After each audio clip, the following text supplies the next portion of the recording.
Il est 13 h, bonjour à tous. Merci de votre attention. Tout de suite, les titres à la une de l'actualité. Après avoir passé 3 ans en Côte d'Ivoire, l'ambassadeur du Sénégal, son Excellence Abdoukadir Diagne, en fin de mission, est allé faire ses adieux au président de la République, Alassane Ouattara. C'était hier mercredi au Palais présidentiel. Le résumé de cette rencontre avec notre reporter Jérôme Kofi Abola. Petite et moyenne entreprise, quelle stratégie pour la redynamisation du secteur? C'est autour de cette question que le ministère du Commerce et ses partenaires financiers et non financiers se sont retrouvés pour échanger. Des PME présentées comme le moteur de l'économie nationale avec 95% des entreprises, mais qui peinent à bénéficier d'un accompagnement financier et d'un encadrement adéquat. Dans l'actualité internationale au Bénin, dénonçant des fraudes, le principal parti d'opposition a rejeté ce jeudi les résultats provisoires des élections législatives qui donnent la victoire au camp du président Patrice Talon. Voilà pour l'essentiel. Madame, monsieur, bonjour. Merci de nous suivre. Fin de mission en Côte d'Ivoire pour l'ambassadeur du Sénégal. Après 3 ans passés dans notre pays, il est allé faire ses adieux au président de la République, Alassane Ouattara. C'était hier mercredi au Palais présidentiel. On retrouve Jérôme Kofi Abola. Sa mission en sa qualité d'ambassadeur du Sénégal sur le sol ivoirien est à son terme.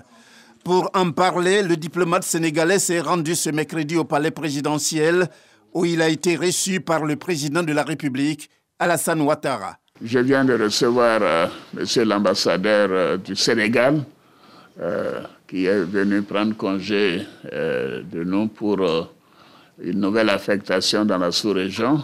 Je voudrais commencer par vous souhaiter, monsieur l'ambassadeur, une bonne et heureuse année 2023. Et tout le monde connaît les relations spéciales entre le Sénégal et la Côte d'Ivoire, des relations vraiment de longue date particulière du fait de l'intimité entre nos deux premiers chefs d'État, le président Senghor et le président Houphouët-Boigny. Nous sommes attachés à ces excellentes relations avec le peuple sénégalais et avec le Sénégal, et aussi lui dire ma proximité, mon amitié pour le président Macky Sall, et souhaiter que cette année soit une année de paix pour nos pays, pour la sous-région, une année de plus forte intégration, et me réjouir de tout ce que nous faisons ensemble. À l'instar du président de la République, l'ambassadeur du Sénégal a rappelé les liens très forts entre le Sénégal et la Côte d'Ivoire. Je voudrais, à la suite de son Excellence, Monsieur le Président de la République, dire que je suis venu le saluer ce jour à l'occasion de la fin de ma mission en Côte d'Ivoire. Le Sénégal et la Côte d'Ivoire entretiennent une relation exemplaire, et ça, c'est quelque chose qui date de très longtemps. Le Sénégal et la Côte d'Ivoire sont un peu les locomotives de la région. C'est quasiment 50% et plus de la masse monétaire de la région. Et lorsque ces deux pays-là coopèrent bien, s'entendent bien, c'est le cas sur tous les sujets, cela ne peut être que de bon augure pour l'ensemble de la région. C'est après avoir passé 3 bonnes années sur les bords de la lagune ébriée que le diplomate sénégalais va quitter la Côte d'Ivoire. Et on reste au palais présidentiel où le président de la République, Alassane Ouattara, a reçu en audience Nikos Dendias, le ministre grec des Affaires étrangères. Les échanges entre les deux personnalités ont porté sur le renforcement de la coopération entre les deux pays. On retrouve Jérôme Kofi Abola. Le train de développement de la Côte d'Ivoire, sous le leadership du président de la République, Alassane Ouattara, ne passe pas inaperçu et attire vraiment. La Grèce est l'un des pays qui désire y embarquer. Reçu ce mercredi au palais présidentiel de la République de Côte d'Ivoire, le ministre des Affaires étrangères de la Grèce et le président ivoirien Alassane Ouattara ont fait un large tour d'horizon à ce sujet. Selon le ministre grec des Affaires étrangères, la Grèce est tout à fait disposée à prendre sa part en ce qui concerne le développement de la Côte d'Ivoire dans le cadre du renforcement des relations entre les deux pays. My discussion with the president had to do with our efforts. Je suis là donc pour renforcer les relations économiques entre la Côte d'Ivoire et la Grèce, et notamment travailler au renforcement de la présence économique de la Grèce en Côte d'Ivoire. Il faut dire que nous apprécions le développement qui est en train de s'opérer en Côte d'Ivoire et auquel nous aimerions participer. Le ministre des Affaires étrangères de la Grèce a par ailleurs évoqué l'idée d'une visite du président ivoirien dans son pays. Pour lui, la Grèce va être grandement honorée de voir le président Alassane Ouattara effectuer une visite officielle, comme le veulent les autorités grecques. Et dans la dynamique du renforcement des relations de coopération entre la Côte d'Ivoire et la Grèce, les deux pays ont signé 2 mémorandums d'entente qui portent sur la formation diplomatique et la consultation politique.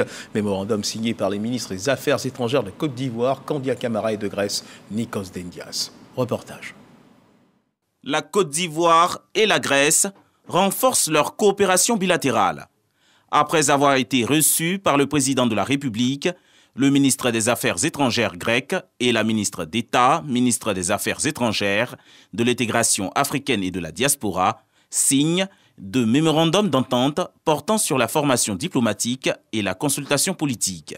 Qu'il me soit permis de me réjouir des importants efforts fournis par les experts qui ont travaillé sans relâche, tant du côté ivoirien que de votre côté, sur ces 2 textes en vue de permettre leur signature ce jour. Je reste convaincu que cette importante étape que nous venons de franchir imprimera une nouvelle dynamique aux relations d'amitié et de coopération entre nos 2 pays. Des signatures qui viennent relancer les relations entre les 2 pays. En tant que ministre grec, mon rôle est d'intensifier les relations entre la Côte d'Ivoire et d'inviter les investisseurs grecs à venir investir en Côte d'Ivoire. La Grèce et la Côte d'Ivoire entretiennent depuis longtemps une tradition de solidarité, marquée par des actions dans les domaines, entre autres, de l'éducation, la formation et l'humanitaire. Mais ces 3 dernières années, le volume des échanges globaux entre les 2 pays est passé de 46,68 milliards de francs CFA en 2019 à 33,888 milliards de francs CFA en 2021. Un déficit qui peut être rattrapé grâce aux potentialités des 2 États, selon la ministre d'État Candia Camara Kamisoko.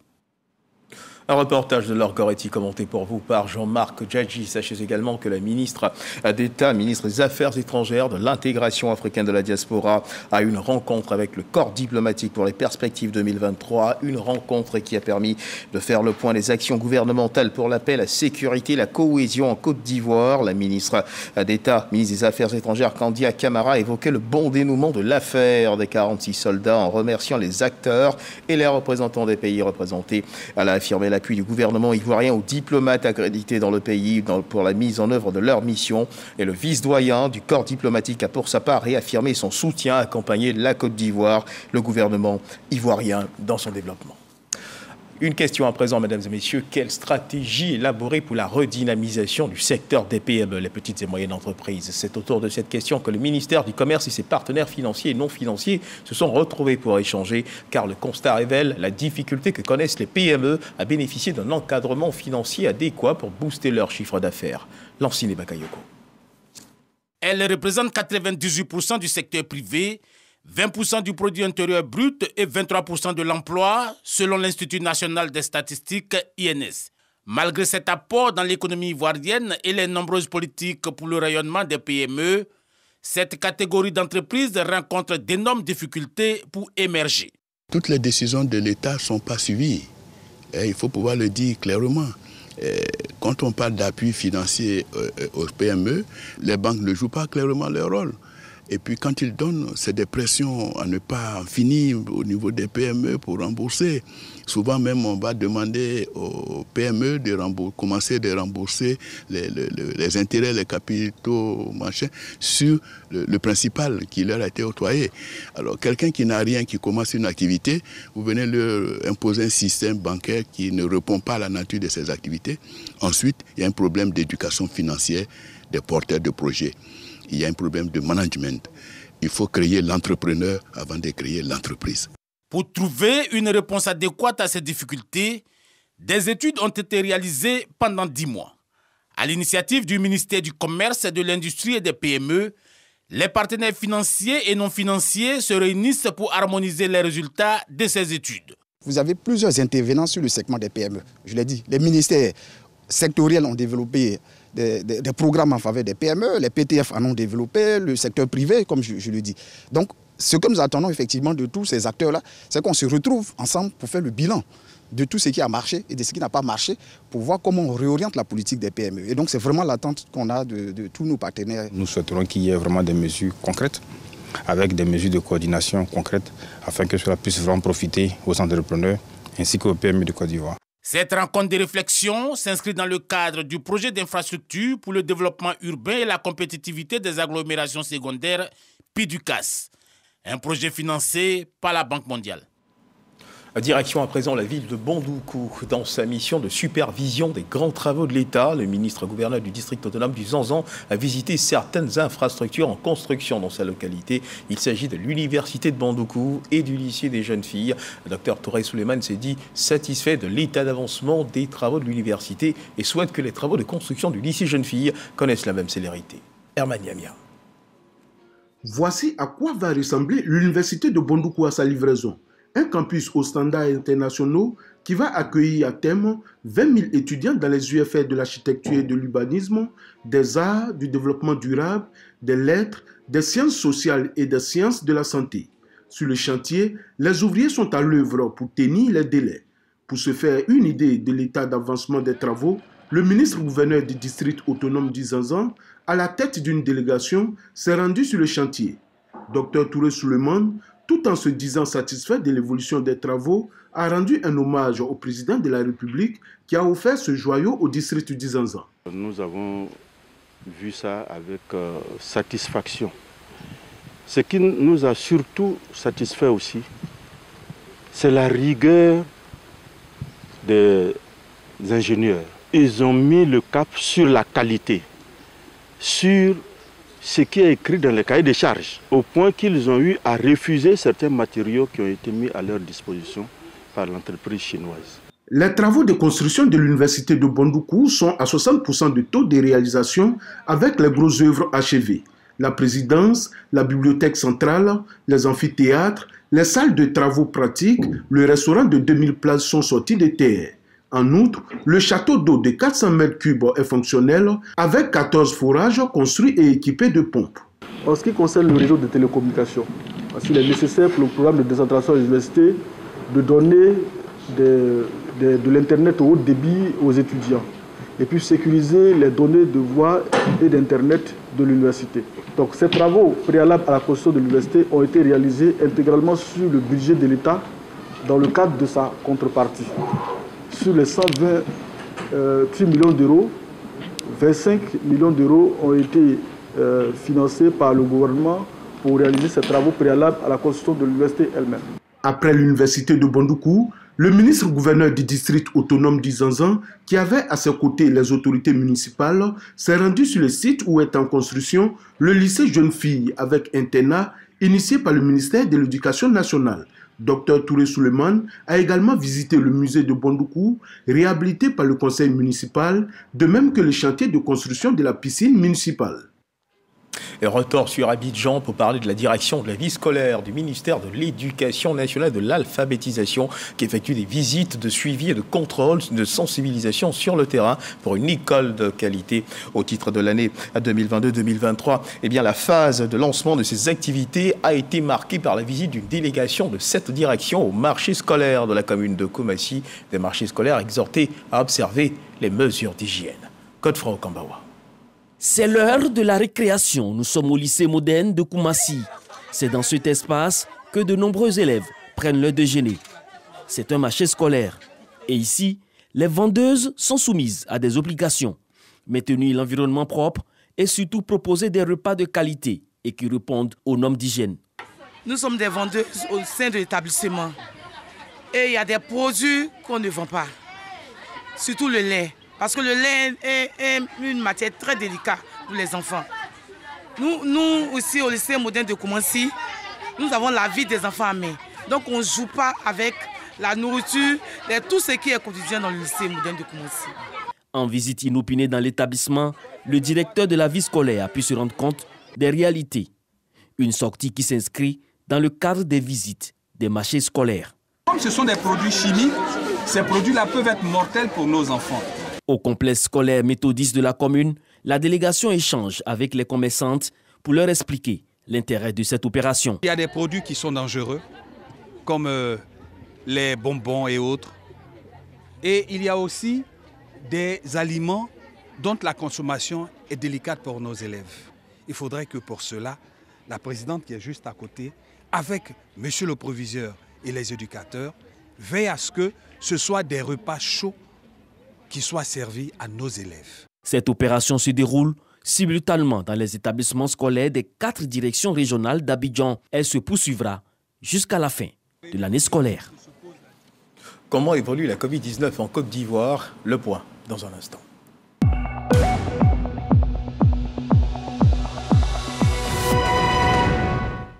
Le ministère de la Santé et de l'Hygiène publique de la couverture maladie universelle a enregistré hier mercredi 11 janvier 2023 0 nouveaux cas de Covid-19 sur 339 échantillons prélevés, soit 0% de cas positifs, 2 guéris et 0 décès.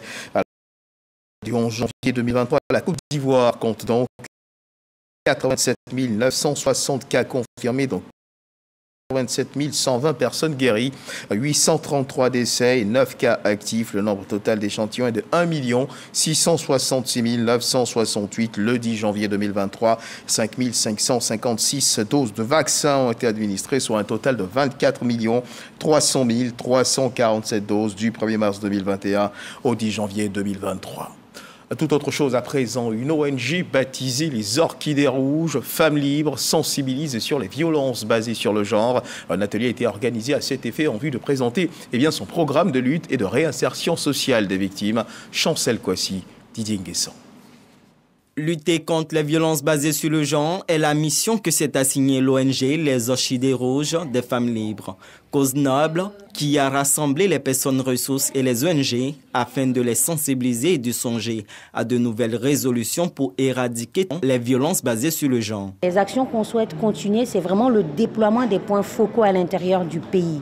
Le but de la mise en place de ces points focaux, c'est libérer la parole des femmes et après, plus tard, créer des centres comme celui d'Abidjan pour pouvoir accueillir les femmes et les filles qui sont menacées ou victimes d'excision ou de d'autres types de violences basées sur le genre. Le ministère a mis en place la création des plateformes et de lutte contre les VBG. Et ces plateformes-là sont installées dans les centres sociaux et les complexes sociaux éducatifs. L'État seul ne peut pas tout faire. C'est pourquoi le ministère, en collaboration avec certains partenaires nationaux et internationaux, met tout à pied d'œuvre pour pouvoir mener à bien cette mission-là. Les mutilations sexuelles féminines, encore pratiquées dans certaines régions du monde, sont au centre des réflexions. En réponse, l'ONG Les Orchidées Rouges présente son programme de prise en charge des victimes en partenariat avec l'ambassade de Suisse en Côte d'Ivoire. L'ambassade de Suisse, dans le cadre de ses fonctions, soutient des activités, des projets de la société civile. On discute avec les organisations de la société civile au début du cadre du projet et après, je dois dire qu'on laisse vraiment aux organisations de la société civile la liberté d'organiser. Donc on s'est mis d'accord sur un objectif et ensuite c'est à elles de le mettre en œuvre. À ce jour, ce sont plus de 5000 cas de violences basées sur le genre qui sont dénoncés pour l'année 2022. Des chiffres alarmants qui devraient interpeller les populations à dénoncer les VBG et à lutter pour leur éradication. La Direction générale du Fonds de prévoyance militaire a procédé à la remise de chèques à 316 militaires, dont 54 officiers et 262 sous-officiers issus des composantes des armées et de la gendarmerie, admis à faire valoir leurs droits à la retraite avant la perception de leur pension. Ils ont reçu des chèques allant d'1 à 11 millions de francs CFA pour un montant global de plus d'1 milliard de francs CFA. Frédéric Gorebi, Tatiana Bonou, Jean-Marc Tchétchi. Ils sont 54 officiers et 262 sous-officiers issus des composants des armées et de la gendarmerie. Depuis le 31 décembre 2022, ils ne font plus partie des effectifs des forces armées de Côte d'Ivoire, car appelés à faire valoir leur droit à la retraite.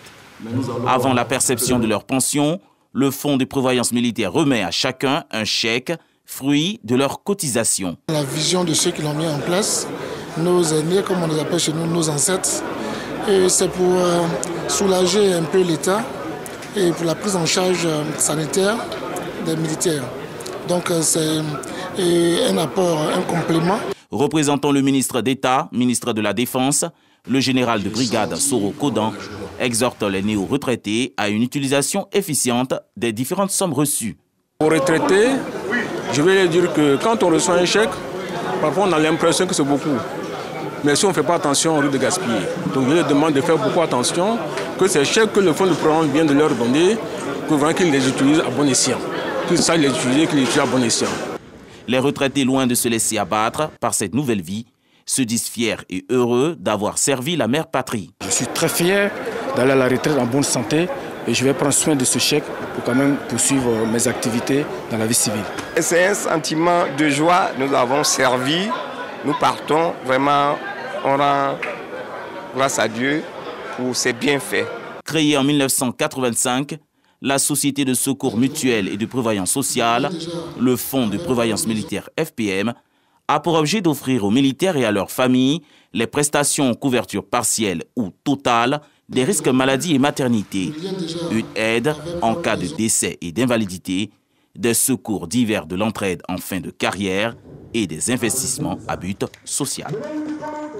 Le projet filets sociaux, on en parle, filets sociaux productifs, on en parle également dans cette édition lancée en 2019. Ce projet a permis à plusieurs personnes et familles économiques faibles de bénéficier d'un accompagnement trimestriel de 36 000 francs CFA.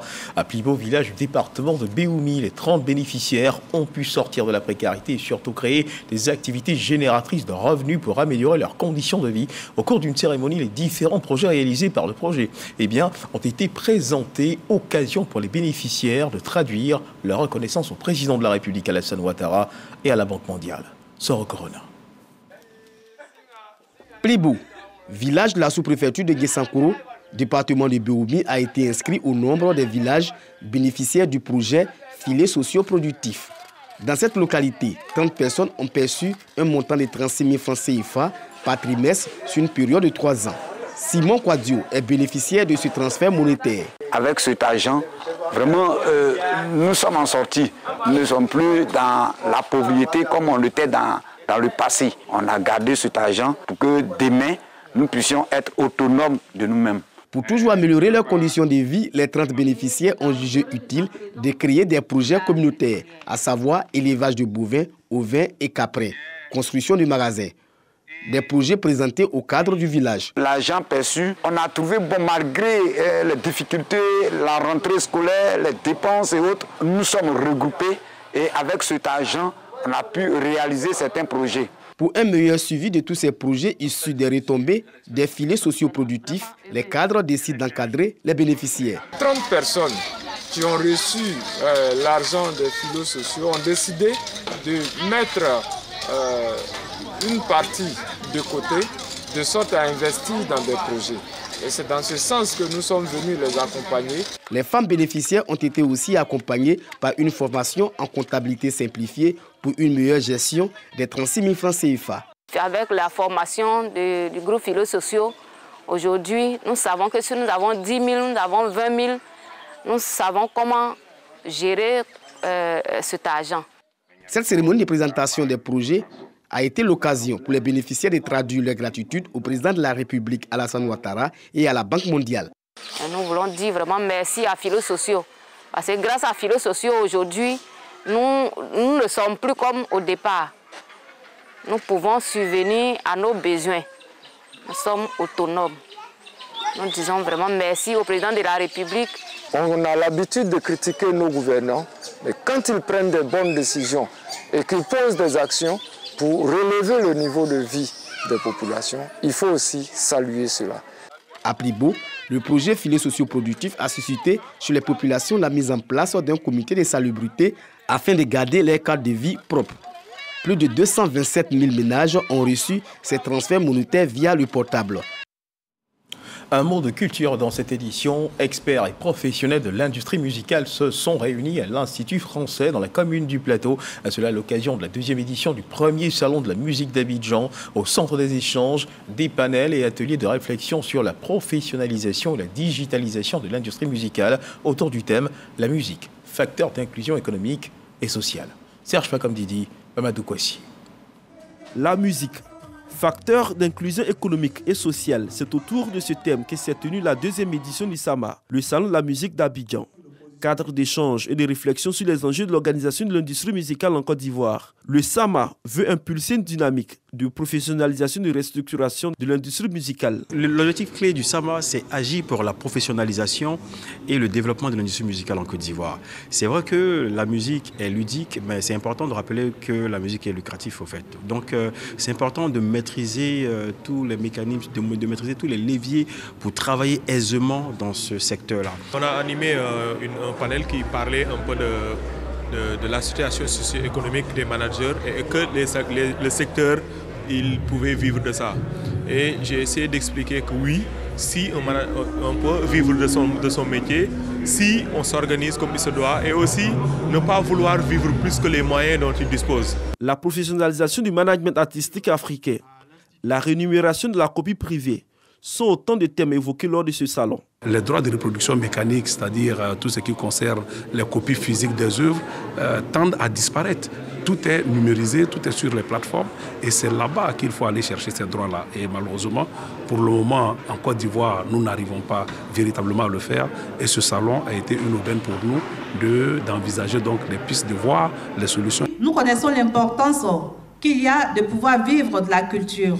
Et pour que nous puissions vivre et profiter des fruits de ce métier, il va sans dire que nous devons être organisés. Sortir de l'informel pour aller vers la professionnalisation. Le SAMA, premier salon de la musique en Côte d'Ivoire, une plateforme de célébration de la musique, a réuni sur une même scène plusieurs groupes artistiques, dont le groupe Zouglou, Révolution. Sport football, à chaque sortie de l'équipe nationale de football, on les entend faire du grabuge dans les gradins. Le comité national de soutien aux éléphants a remis son plan d'action au ministre des Sports, d'Henro Paulin-Claude. Cette action s'inscrit dans la dynamique de ce comité de soutenir les éléphants de Côte d'Ivoire à la CAN 2023 reportée en janvier 2024. Ce comité entend relever le défi de la mobilisation de l'animation pour la victoire des éléphants à cette compétition Made in Côte d'Ivoire. Arsène Kwasi, Jean-Sylvain Ressot.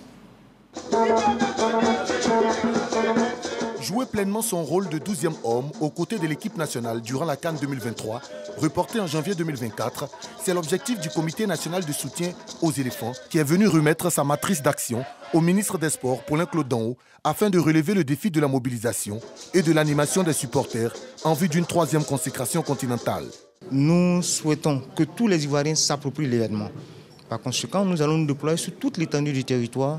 Partout où il y a les communes, partout où il y a un Ivoirien, nous voulons qu'ils se sentent concernés par l'événement. Une démarche très appréciée par le premier responsable du sport en Côte d'Ivoire, ainsi que le représentant des fédérations sportives. Je suis très heureux que le CNSE décide de jouer sa partition. J'apprécie le chronogramme que vous venez de proposer, qui montre un déploiement sur l'ensemble de la Côte d'Ivoire, pour amener tous les Ivoiriens à être des supporters des éléphants et à participer au rayonnement de la Côte d'Ivoire et décliner l'identité réelle de la Côte d'Ivoire qui est une terre de fraternité, de brassage et d'hospitalité. Je vous souhaite beaucoup de succès dans tout le travail que vous allez entreprendre à travers toute la Côte d'Ivoire. Nous souhaitons que dès aujourd'hui, on sente que la CAN se fera en Côte d'Ivoire en janvier 2024. Mais avant le rendez-vous de la CAN qui se profile à l'horizon, le CNSE nourrit l'ambition de confirmer son statut de champion d'Afrique de l'animation lors du CHAN en Algérie, où les éléphants locaux entreront en lice ce samedi face au Sénégal. Et dans l'actualité internationale au Bénin, le principal parti d'opposition béninois dénonçant des fraudes législatives a rejeté ce jeudi les résultats provisoires des élections législatives qui donnent la victoire au camp du président Patrice Talon. Selon ces résultats publiés la veille par la Commission électorale nationale autonome, la CNA, la mouvance présidentielle a remporté 81 des 109 sièges au Parlement contre 28 au principal parti d'opposition, les démocrates. Les résultats définitifs sont attendus demain vendredi 13 janvier 2023. Et c'est sur ces mots que se referment les pages de cette édition. Merci de nous avoir suivis. Agréable début d'après-midi. Dieu garde la Côte d'Ivoire.